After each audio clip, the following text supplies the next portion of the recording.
The NFL draft is coming up, and as of today, it is 8 days away. Next Thursday, it will be taking place there in Pittsburgh. Some key questions I wanted to look at here, and again, I'm going to do an update of my mock draft. Oh my gosh! If not Friday, I will drop one maybe next week on the podcast, and just kind of see how things have changed. I'll do it a little bit differently than we did last time with the methodology, but everything's kind of becoming into kind of a blurry focus, if you will, because man, there are so many false flags that fly around out there these days, and the insiders, even the inside of the insiders, will quantify everything they say this time of year with the fact that they could be being used as a pawn in this secret game of these teams trying to put out this false information. It's very fascinating to watch that. It's almost like moving pieces around a chessboard in a lot of ways. But all that to say, the big question, at least around here for me, is the more you hear, will Dallas be the team that actually moves up or stays put, right? Because you've got no fewer than what I can gather about 5 to 6 teams that are looking to bail out of that top 10 because this draft is not very deep.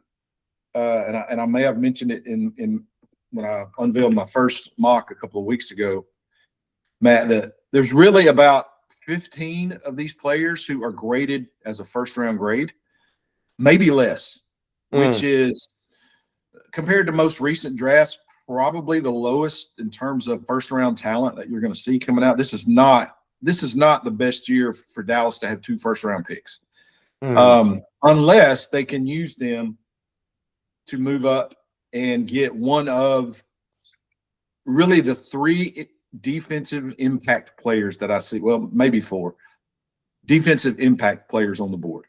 That would be David Bailey at Texas Tech. That would be Sonny Styles, the linebacker from Ohio State. That would be Caleb Downs, the safety from Ohio State.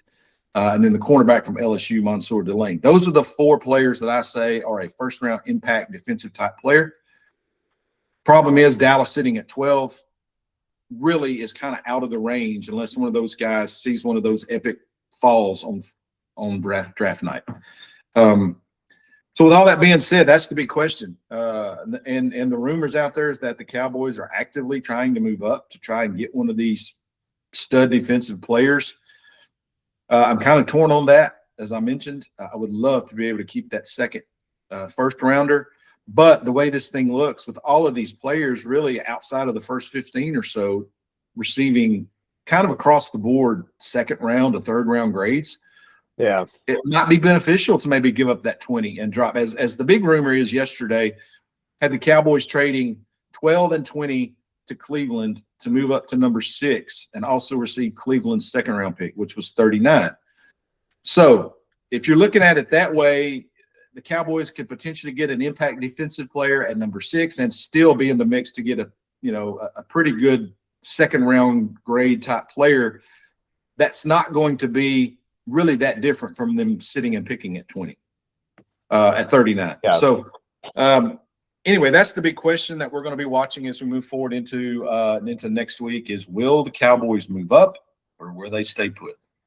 Does Jerry have it in him to roll the dice and make a deal like that? It almost seems too obvious, which means it probably won't happen. And we all know how the Cowboys, as long as they're in the headlines, they're okay with it, whether there's any teeth to it or not. So we'll see what happens with that. I personally, as a fan sitting here, would love to see him get Sonny Styles. Yes. I think of those 4 I mentioned, he would provide the most impact for this team. I know you're kind of partial to David Bailey out there at Texas Tech. And I've admitted this, I really didn't watch Tech play a whole lot last year, so I don't really know. But you have confirmed to me via text that he's the real deal. So I mean, he is, but look, you don't find people built like Sonny Styles usually. That guy's like he was made in a lab or something. I mean, I feel like I do very much like David Bailey, but if you end up with Sonny Styles, you should not be disappointed at all. Would not be. And in my opinion, just looking at everything in my uneducated manner, just kind of listening to everything and watching some things going on from again, I take I'm kind of the insider of the insiders, right? I take what they say and put it all together.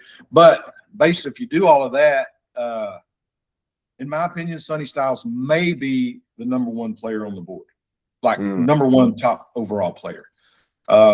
He certainly would fit the glaring need right now for Dallas, which is a green dot middle linebacker type player. Yeah. And man, he is impressive athletically and physically and everything you look at. I would love to see him in a Dallas uniform. Don't know that he'll get to him unless they're just pretty aggressive. I don't see him falling out of the top 7 at least. So anyway, got to move up to get him if you want him.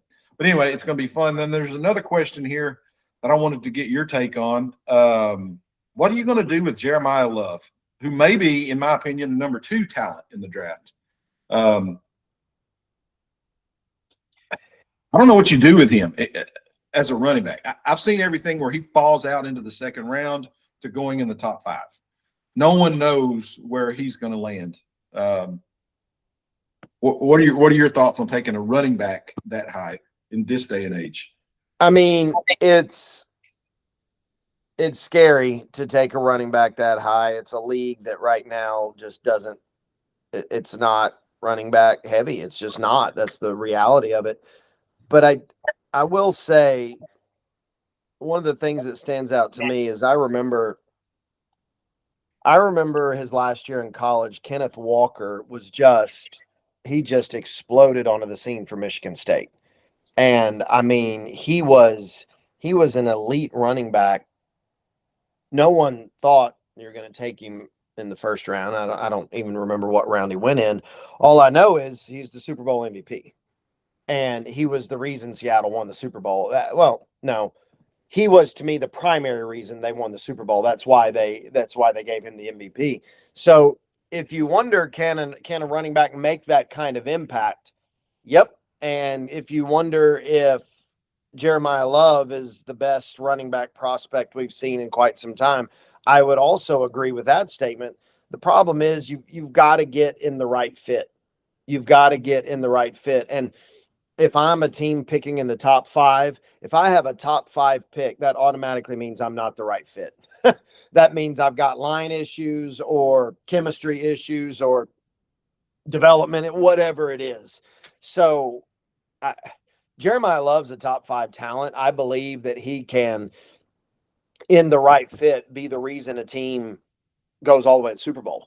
But running backs are a different animal. You've got to have the proper scheme, the proper coaching, the proper line, and everything. And usually, if you're picking that high, you got a lot of deficiencies there. My next mock will be more of a gut feel type thing when we go through it, rather than the last one, which I just kind of went need based. But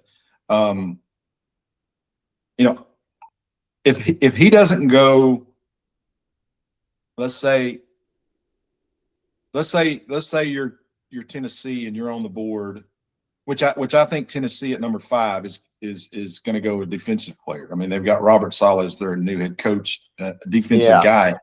I think he'll be in the mix to take Sonny Styles or Arvell Reese or whoever falls to him, at number 5. I could see him though. I could see the Titans being a place where they might take a Jeremiah Love or look to trade out to fall down and get Jeremiah Love. I would also look at maybe either probably at Kansas City at number 9. I could see them surprising everyone and taking and giving some help to Patrick Mahomes in the backfield. And so, but yeah, it'll be interesting to watch on draft night how far he falls, because he's a top 3 player in this draft, but he's a running back. And as you said, if you're picking in the top 10, well, if you're picking in the top 12, because Dallas is in the top 12, Dallas, and this is what upsets me so about their free agency, that they didn't fill all their needs in free agency prior to the draft. If you could do that, you wouldn't have to be, you could take the best player available at number 12, which would most likely be Jeremiah Love. But now, without linebackers, without pass rushers, without, another really starting cornerback, you can't really afford to take that guy at number 12. You're locked in. I don't care what they say. You're locked in to drafting for needs at this point. Yeah. And you're going to have to pass, and let a guy, if he's there, you're going to have to let him drop farther because you just can't take him for your team.